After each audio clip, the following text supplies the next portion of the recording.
Mari kita berdoa. Bapa di sorga, kami memuji, membesarkan nama-Mu. Kau satu-satunya yang layak kami sembah, kami puji, kami puja ya Tuhan. Kami tahu Roh-Mu ada di tengah-tengah kami sebab Engkau Allah yang maha hadir. Ya Tuhan, dalam kelelahan kami bekerja sepanjang hari, kami rindu belajar firman-Mu, kami rindu memuji nama-Mu, dan kami mau melayani Tuhan lewat doa-doa syafaat kami. Tuhan, satukan hati kami, Tuhan beri kami kekuatan sorgawi, jadikan hati kami tanah yang subur untuk belajar firman-Mu. Pakai hamba-Mu yang lemah terbatas ini, jadikan saluran berkat buat kami.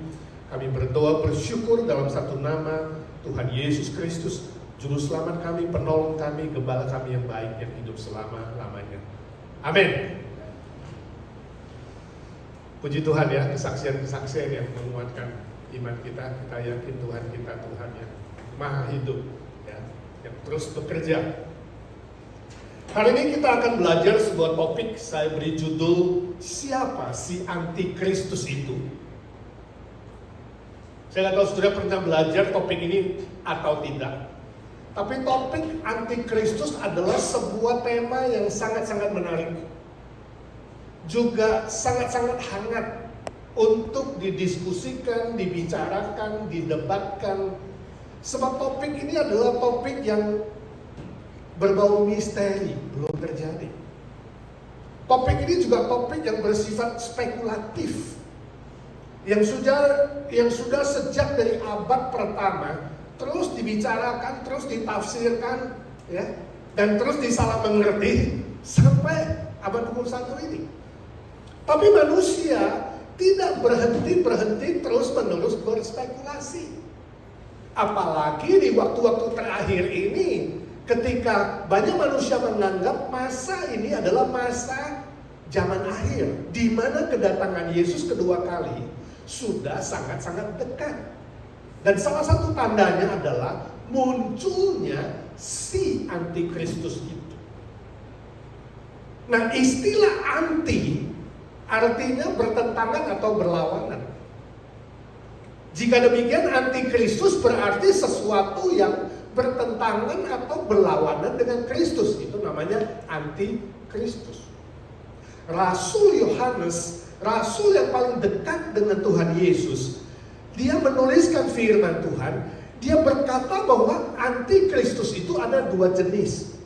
Jenis yang pertama adalah jenis yang bersifat plural atau jamak. Dan jenis yang kedua adalah jenis yang bersifat tunggal atau singular. Mari kita baca satu ayat firman Tuhan. Surat 1 Yohanes pasal 2 ayat 18. Demikian firman Tuhan. Anak-anakku, waktu ini adalah waktu yang terakhir. Dan seperti yang telah kamu dengar, seorang antikristus akan datang. Sekarang telah bangkit banyak antikristus. Itulah tandanya bahwa waktu ini benar-benar adalah waktu yang terakhir. Nah, saudara lihat di situ muncul dua istilah. Istilah yang pertama adalah seorang antikristus. Istilah seorang antikristus menunjuk kepada antikristus yang singular, yang tunggal. Kemudian muncul istilah banyak antikristus. Ini menunjuk kepada antikristus yang bersifat jamak atau plural. Dengan kata lain, apapun yang ada di muka bumi ini, baik itu ajaran, baik itu filsafat, baik itu segala bentuk yang mencoba melawan Kristus dan melawan pengikutnya, itu disebut dengan antikristus yang bersifat jamak. Dan itu sudah muncul di abad pertama, dikala Rasul Yohanes menuliskan ayat ini. Dia bilang sekarang sudah muncul banyak antikristus. Jadi antikristus yang bersifat plural, bersifat jamak itu sudah muncul sejak abad pertama dalam berbagai bentuk, ya, ajaran, apalagi perbuatan-perbuatan, tingkah laku, perkataan, apa saja, ya, perkara-perkara yang sengaja dibuat untuk melawan Kristus dan melawan umat percaya. Ini disebut dengan antikristus yang jamak. Dan ini sudah berlangsung terus. Tapi Yohanes sudah berkata, ada antikristus yang bersifat tunggal, singular. Seorang antikristus akan muncul, berarti belum muncul yang bersifat tunggal itu. Akan muncul. Artinya sebelum Yesus datang kedua kali di akhir zaman, akan muncul satu orang tokoh, satu yang bersifat tunggal, yang dipakai oleh iblis, yang dibonceng oleh iblis, yang dikendarai oleh iblis untuk melawan Yesus Kristus Tuhan kita dan melawan umat yang percaya. Nah, malam ini kita akan belajar siapa dia. Siapa dia si antikristus itu. Jadi saya sebut siapa si antikristus, berarti si dia itu, yang tunggal itu. Siapa dia sebenarnya? Nah, dari catatan Alkitab kita bisa belajar, ya, ada beberapa informasi yang mencatat tentang si antikristus itu, bahwa si antikristus itu memiliki beberapa nama, beberapa nama sebutan, beberapa nama panggilan yang ditulis dalam Alkitab, beberapa macam gambaran yang melukiskan ciri khas atau tanda dari si antikristus itu. Nah, malam ini kita akan melihat beberapa bagian firman Tuhan. Yang pertama adalah Matius pasal 24 ayat 15. Itu gambaran yang pertama. Matius 24 ayat ke-15. Ini perkataan Tuhan Yesus. Demikian firman Tuhan. Matius 24 ayat 15. Jadi, apabila kamu melihat pembinasa keji berdiri di tempat kudus, menurut firman yang disampaikan oleh Nabi Daniel, para pembaca hendaklah memperhatikannya. Nah, saudara, istilah pembinasa keji itu adalah nama dari si antikristus. Sebutan terhadap si antikristus. Istilah di tempat kudus ini menunjukkan bahwa si antikristus itu kan muncul dalam kaitan dengan apa? Agama. Rumah keagamaan, rumah yang kudus, tempat yang kudus.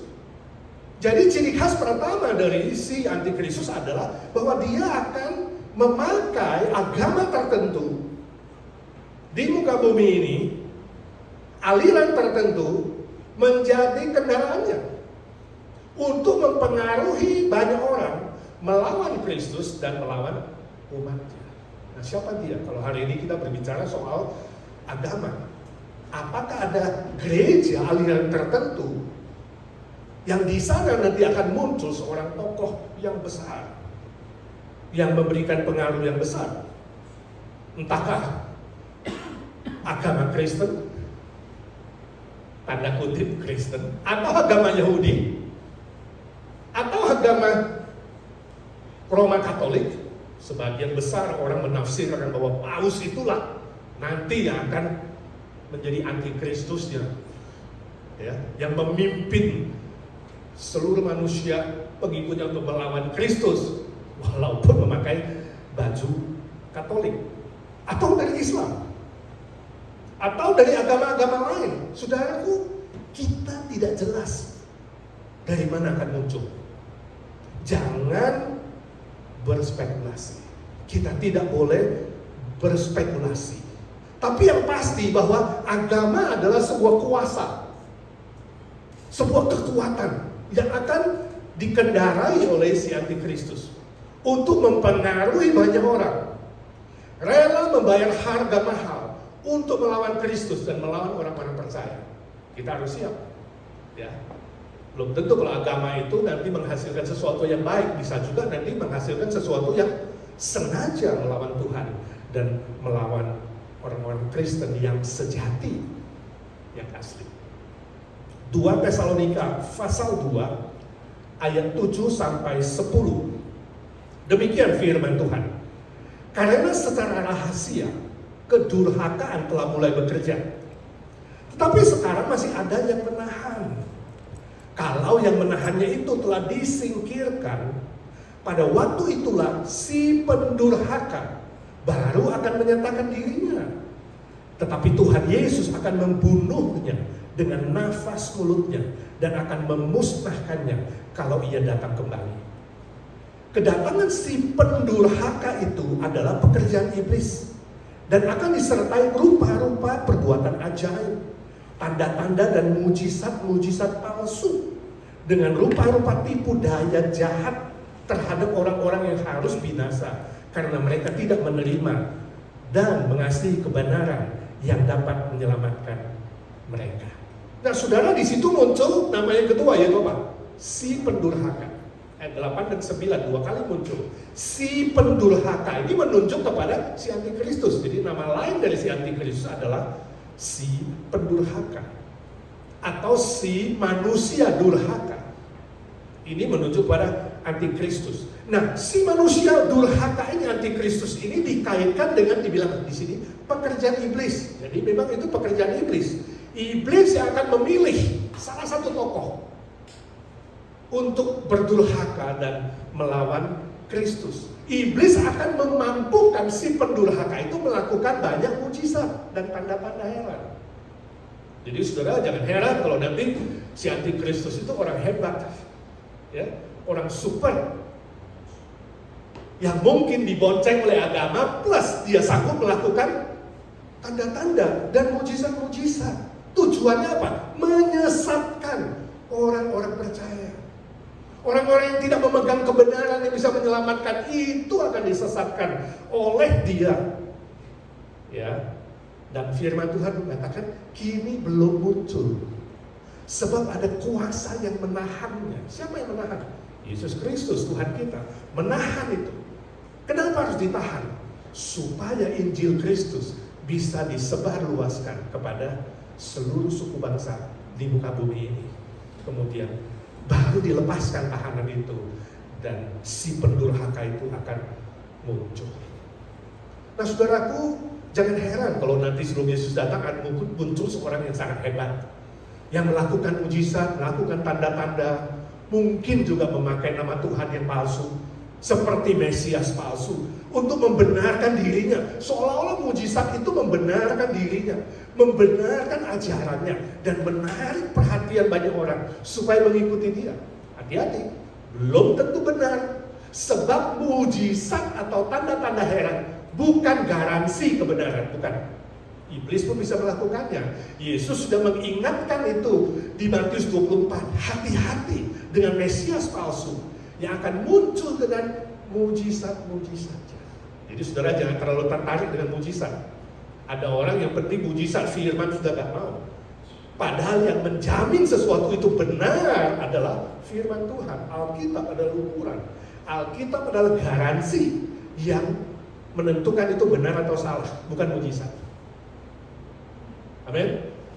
Yang ketiga, ayat yang ketiga, Wahyu 11 ayat 7.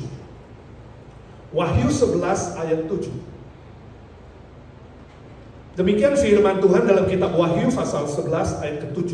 Dan apabila mereka telah menyelesaikan kesaksian mereka, maka binatang yang muncul dari jurang maut akan memerangi mereka dan mengalahkan serta membunuh mereka. Nah, saudara, di sini muncul nama lain, yaitu apa?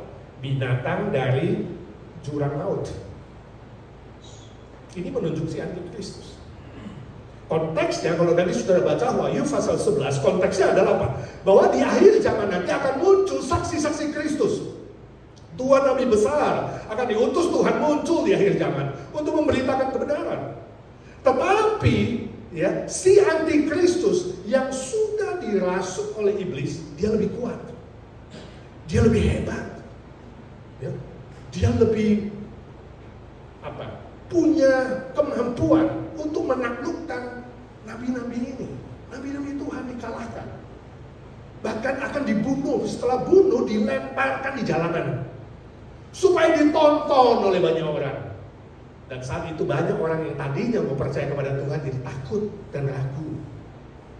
Dan tujuannya mereka yang mau percaya jadi tidak percaya. Bahkan orang-orang percaya pun hampir-hampir disesatkan. Itu konteksnya. Jadi saudaraku, ketika antikristus muncul, orang Kristen akan dicerai-beraikan. Dicerai-beraikan. Bahkan pemimpin-pemimpin Kristus, pemimpin-pemimpin Kristen akan dibunuh. Jangan heran saudara, pada saat itu saat yang sangat sulit. Ya. Ini mendidik kita orang-orang Kristen, jangan berharap dan bersandar kepada pemimpin. Mereka manusia biasa, bisa mati kok. Ya.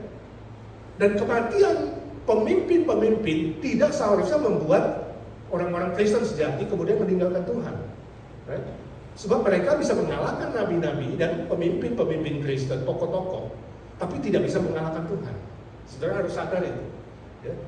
Jangan hidup saudara dan iman saudara bergantung kepada pemimpin tertentu, tokoh tertentu, manusia tertentu. Mungkin sekali Tuhan akan mengizinkan orang-orang Kristen mengalami kesendirian dan kesepian. Tapi bisakah saudara bertahan dalam kesendirian saudara? Hanya belajar bergantung sepenuhnya 100% kepada Tuhan. Itu ujian iman yang akan dihadapi oleh orang-orang ketika antikristus. Orang-orang percaya akan mengalami itu ketika antikristus muncul.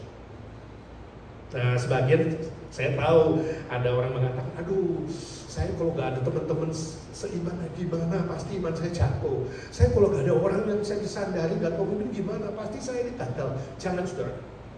Memang betul, persekutuan sangat penting, ya, kebersamaan sangat penting, pemimpin rohani sangat penting. Tapi kalau Tuhan pun izinkan saudara ada dalam kesendirian saudara, dimanapun saudara berada, saudara harus kuat. Saudara harus tangguh, sebab apa? Yesus Kristus yang menjamin, aku menyertaimu sampai kesudahan zaman. Nah, ini latihan iman kita untuk 100% bergantung kepada Tuhan. Demikian firman Tuhan, Wahyu 13 ayat 1 dan 7. Lalu aku melihat seekor binatang keluar dari dalam laut, bertanduk 10 dan berkepala 7. Di atas tanduk-tanduknya terdapat 10 mahkota, dan pada kepalanya tertulis nama-nama hujan. 7. Dan dia diperkenankan untuk berperang melawan orang-orang kudus dan untuk mengalahkan mereka. Dan kepadanya diberi kuasa atas setiap suku dan umat dan bahasa dan bangsa. Nah, saudara, di sini muncul nama yang lain, istilah binatang yang keluar dari dalam laut. Ini menunjuk kepada si antikristus itu. Istilah bertanduk 10 dan berkepala 7 ini adalah simbol penguasa politik. Simbol dari penguasa militer yang sangat kuat, yang akan menguasai setiap suku, bangsa, dan bahasa di muka bumi ini. Jadi ini adalah kekuatan politik yang global, yang mencoba merangkul semua bangsa untuk melawan Kristus. Luar biasa ya, kekuatan yang sangat hebat. Sehingga seluruh dunia tunduk kepada otoritasnya, tunduk kepada kuasanya, dan tunduk kepada perintahnya. Jadi iblis akan mencoba mempengaruhi penguasa politik. Saya nggak tahu siapa. Penguasa militer itu akan dipakai oleh si jahat. Bukan saja penguasa agama, tapi juga penguasa militer dan politik. Nah, siapa dia? Gak ada yang tahu. Tapi sejak abad pertama itu sudah ditafsirkan. Setiap ada penguasa dunia yang besar, itu ditafsirkan sebagai tokoh antikristus. Abad pertama misalnya sampai abad keempat itu yang paling berkuasa di bumi siapa? Romawi. Ada 10 kaisar Romawi yang sangat-sangat sadis, yang melawan Kristus, yang melawan orang Kristen, menganiaya orang Kristen, ya. Mau coba menghapuskan kekristenan di muka bumi ini. Salah satunya Kaisar Nero yang sangat-sangat sadis, yang menangkap orang-orang Kristen di laga dengan binatang buas, ya. Yang membakar orang-orang Kristen, dinyalakan seperti lilin gitu ya, menyiksa habis-habisan. Dan dia bertekad, nama Kristus harus dimusnahkan di muka bumi ini. Luar biasa Nero ya. Tapi apakah dia berhasil? Dia akhirnya jadi gila. Dia bakar Roma, dia tuduh orang Kristen, tapi akhirnya dia gila. Dan dia mati musnah. bukan nama Kristus yang musnah, justru nama Yesus Kristus semakin terkenal. Semakin banyak orang yang percaya. Kematian orang-orang percaya sebagai martir melahirkan orang-orang percaya. Gereja-gereja Tuhan yang baru. Nama Nero gak dikenal. Saya punya banyak teman, ya, kita punya banyak alumni di seluruh dunia, ribuan, gak ada satupun yang kasih nama anaknya kalau lahir nama Nero. Cucu Pak Iko kan gak nama Nero kan? Gak ada yang mau kasih nama Nero karena namanya begitu sadis.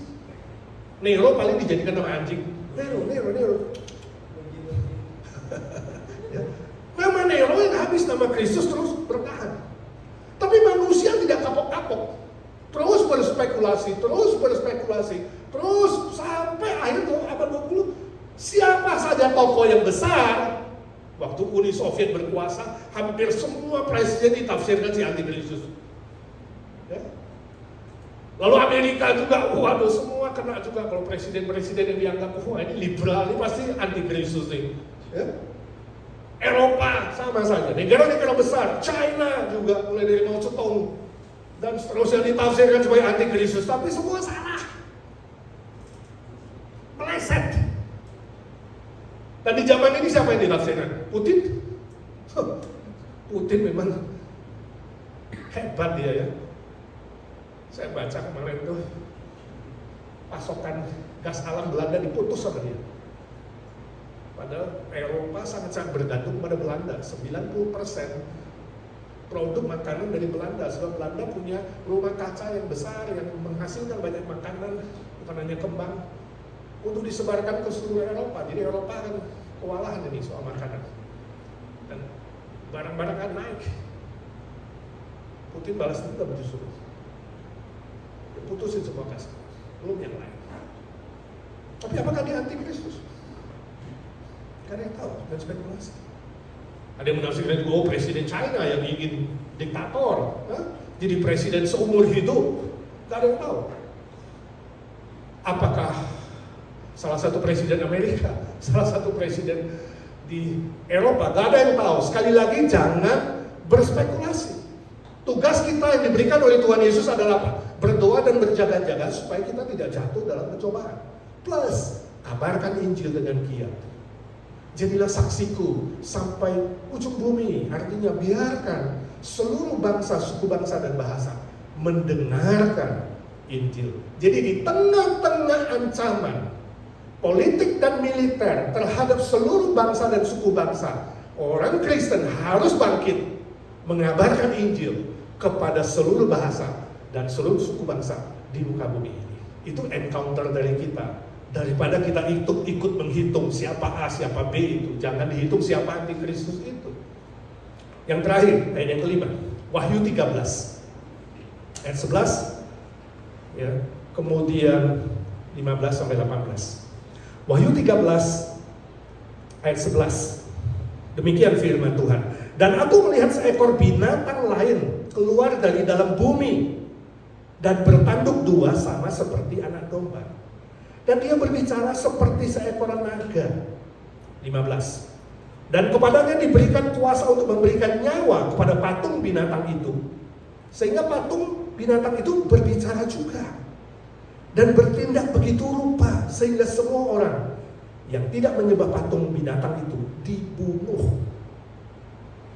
Dan ia menyebabkan sehingga kepada semua orang kecil atau besar, kaya atau miskin, merdeka atau hamba, diberi tanda pada tangan kanannya atau pada dahinya.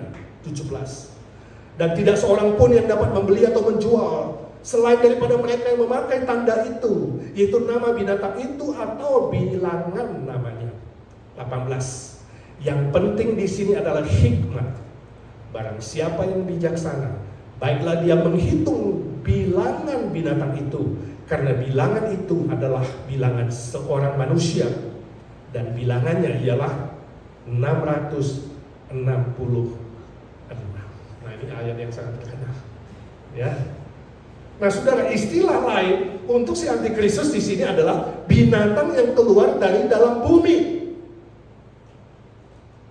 Nanti salah satu tokoh dunia ini ya, itu antikristus. Istilah yang bertanduk dua seperti anak domba dan berbicara seperti naga, ini adalah sebuah simbol bahwa antikristus itu sangat-sangat menarik seperti anak domba, seperti Mesias, seperti juru selamat. Anak domba mirip dengan Kristus tapi antikristus, ya, nyamar. Betty beda tipis tapi bertolak belakang, ya, mirip dengan Mesias. Artinya dia kelihatan baik, dia kelihatan penolong, dia kelihatan seperti seorang pahlawan penyelamat, penebus dosa, memberikan pengharapan di tengah-tengah kesulitan akhir zaman. Tapi saudara, dikatakan apa? Dia berbicara seperti naga, simbol iblis. Jadi ini licik, ini kayak lidah bercabang dua, ya, penolong tapi juga iblis, naga. Si antikristus itu akan disukai oleh banyak orang, menarik, tapi dia juga adalah seorang pembinasa yang akan bersama-sama dengan iblis mencari sebanyak mungkin pengikut bersama-sama dengan dia untuk dibinasakan kelak, karena dia tahu memang Kristus datang untuk membinasakan mereka selama-lamanya. Nah, dalam ayat 16-18 dikatakan bahwa si antikristus itu juga menguasai sistem ekonomi. Wah, jadi ini saudara, iblis pinter. Bukan saja menguasai agama, menguasai militer dan politik, satu lagi menguasai apa? Ekonomi. Jadi tokoh yang akan muncul pasti tokoh yang sangat hebat, sebab dia punya kuasa politik, dia punya senjata yang kuat, ya, dia punya agama, dan dia juga akan masuk dari ekonomi. Multi kuasa, multi power, super power. Dan sistem ekonomi ini akan berlaku secara global di seluruh dunia. Jadi saudara, kita menuju ke sana. Kita nggak tahu siapa, tapi menuju ke sana. Ya. Manusia yang ingin berbisnis, manusia yang ingin jual beli, manusia yang ingin berekonomi harus memakai tanda dari si antikristus itu, dikatakan. Nah, istilah tanda di dahi atau di tangan itu simbol. Dahi berarti apa? Pemikiran. Tangan berarti perbuatan. Jadi pemikiran akan dipengaruhi, mentalitas manusia akan dipengaruhi, dan juga perbuatan kita akan dipengaruhi. Jadi saudara jangan tafsirkan sebagai huruf ya, bener-bener lah, oh nanti dipasang chip lah di sini lah, di bawah kulit lah, dipasang chip di sini lah, di tangan kanan lah. Bukan itu. Iblis gak sebodoh itu saudara. Iblis bukan sesederhana itu, dia sangat-sangat licik. Dia akan pengaruhi prinsip hidupmu, dia akan pengaruhi filosofimu, pemikiranmu, kemudian akan menguasai perbuatanmu. Akan setuju dengan dia untuk bisa mendapatkan bisnis bersama dengan dia. Itu sebabnya di ayat 18 ditutup, dikatakan apa? Hendaklah kita memiliki hikmat untuk menghitung bilangan itu, yaitu bilangan seorang manusia. 666. Jadi 666 itu bukan bilangan yang berhubungan dengan benda, bukan. Bukan yang berhubungan dengan materi, bukan. Tapi berhubungan dengan manusia, karena 6 itu adalah simbol dari manusia. Ya, jadi saudara jangan alergi atau jangan takut terhadap angka 666. Ada teman yang mau beli telepon, begitu pilih-pilih nomor ada 666, wah langsung takut. Padahal ada teman lain yang teleponnya sengaja ada 666-nya. Ya? Ada orang yang ulang tahunnya bulan 6 tanggal 6. Tahun 66. Takut, waduh jangan bersahabat dengan dia. Ini gawat ini, lahirnya tanggal 6 bulan 6 tahun 66. Saudara alergi. Mau beli rumah, lihat nomornya 666, gak berani saudara. Bukan itu. Ya.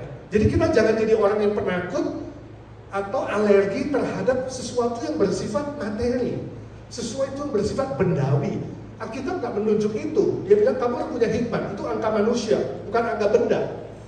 Ada orang sembarang menafsirkan, oh 666 itu adalah dulu pertama kali. Sampai sekarang, berapa bulan yang lalu saya dengar radio ada pengkhotbah, masih berkhotbah 666 itu adalah kredit card. Padahal dia sendiri pasti pakai kredit card juga. baru bisa jual beli. Dia bilang itu alat iblis itu, kredit card, barcode. Lalu apa lagi? Kode-kode yang lain lah. Terus gedung MEE, masyarakat ekonomi Eropa itu kalau dilihat dari jauh itu ya, hitung gedungnya gimana, hitung itu 6. Lalu nama siapa dihitung ini semua nama 6. Itu terlalu spekulasi, saudara. Ya, jangan sampai saudara jadi alergi begitu, takut sini takut sana. Saya ingat suatu hari ada 2 dosen dari Amerika, ini kesaksian yang benar terjadi. 2 dosen dari Amerika akan terbang ke New Zealand untuk mengajar. Pertama kali terbang ke daerah Southeast Asia, kemudian transit Singapura, lalu ke New Zealand. Ya. Satu pendeta itu dari kalangan Pentakosta, satu lagi dari Reform. Sama-sama teman baik, terbang mau mengajar di New Zealand. Keduanya transit di Singapura. Nah, waktu transit di Singapura ganti pesawat. Jadi mereka pindah pesawat, dapat tiket baru. Waktu tiket dapat, itu tiketnya bertulisan SIN, S-I-N, SIN kayak dosa, padahal itu singkatan Singapura. SIN 666. Waduh, kaget. Yang satu lihat, SIN dosa 666. Waduh, 666. Jadi yang dari Pentakostal dia bilang sama temennya, gua gak jadi terbang deh, kayaknya ini bahaya nih. Nanti kalau pesawatnya ada apa-apa. Tapi temannya yang dari Info mengatakan, oke, nggak apa-apa, gue mau terbang, ya tinggal aja di sini. Besok lusa terbang, saya duluan. Jadi yang satu ketakutan, alergi, nginep lagi di Singapura, yang satu lagi terbang, tiba dengan selamat, nggak apa-apa, mengajar. Yang satu ketinggalan, terlambat pelayanan. Nah, ini contoh orang yang terlalu alergi atau takut.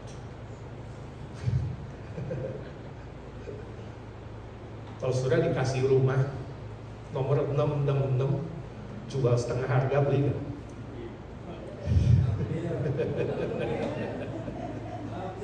Tapi jangan sengaja juga, ada orang sengaja plat numbernya 666, SIN 666. Jangan juga ya, nggak usah terlalu cari perhatian, tapi juga jangan kita menjadi orang alergi dan takut ya. Alkitab mengatakan apa? Itu adalah tanda seorang manusia, bukan benda. Manusia super, manusia hebat, manusia akan muncul. Ya. 6 angka tidak sempurna, angka terbatas, itu angka manusia. Manusia siapa? Manusia yang menguasai politik, militer, ekonomi, dan agama. Kita gak tahu siapa, gak usah berspekulasi, gak usah hitung-hitung. Yang pasti dia sangat-sangat disukai, sangat-sangat dipuja oleh semua manusia. Banyak manusia, mungkin 2/3 dunia yang tidak percaya itu sangat-sangat suka dengan dia, dipuja-puja, udah kayak dewa lah. Jadi saya yakin kalau begitu pasti bukan Putin, sebab Putin dibenci banyak orang. Right? Pasti bukan Xi Jinping, sebab Xi Jinping juga gak disukai banyak orang. Pasti bukan Biden, sebab Biden juga dibenci banyak orang. Kita nggak tahu siapa. Yang pasti tokoh itu sangat menarik, seperti pahlawan, seperti juru selamat. Tapi dia alat iblis yang akan melawan Tuhan, melawan Yesus Kristus, dan melawan seluruh umat Tuhan. Dan puncaknya nanti adalah apa? Perang Harmagedon. Kita akan lanjutkan minggu depan perang Harmagedon. Itu perang bagaimana? Itu adalah usaha terakhir si antikristus dengan iblis untuk melawan umat Tuhan sebelum Yesus datang kedua kali ke bumi ini untuk menghakimi seluruh manusia, iblis dan antek-anteknya. Tugas kita sekali lagi, Yesus ingatkan, kabarkan Injil. Setia percaya kepada Tuhan, bersandar kepada Tuhan bukan manusia. Berdoa dan berjaga-jaga, setia dalam ibadah, dan giat mengabarkan Injil, memenangkan banyak jiwa. Mulai dari teman-teman saudara, mulai dari keluarga saudara yang paling dekat, ajak mereka cepat-cepat menerima Kristus sebagai Tuhan dan Juru Selamat mereka. Amin. Mari kita berdoa. Bapa di sorga, kami sudah belajar dari firman-Mu, ciri-ciri khas dan tanda-tanda dari si antikristus. Tolong kami tidak menjadi takut, gelisah, atau gentar menghadapi apapun yang Tuhan izinkan terjadi. Sebab Tuhan berjanji menyertai kami, menguatkan kami. Tuhan menjamin, menggaransi kami pasti mengalami kemenangan. Sebab Engkau telah menang, mengalahkan maut, mengalahkan iblis, dan mengalahkan dosa. Dan kedatangan Tuhan pasti akan menang menghancurkan antikristus, iblis dan antek-anteknya. Dan kami semua yang beriman dan setia akan diselamatkan oleh Tuhan. Tolong kami kalau dalam keluarga kami, orang-orang yang terdekat dengan kami ada yang belum mengenal-Mu ya Tuhan. Beri kami hati yang mengasihi mereka. Beri kami fokus untuk mengabarkan Injil, memenangkan mereka kepada Tuhan. Dalam nama Tuhan Yesus kami berdoa dan memohon berkat Tuhan. Amin.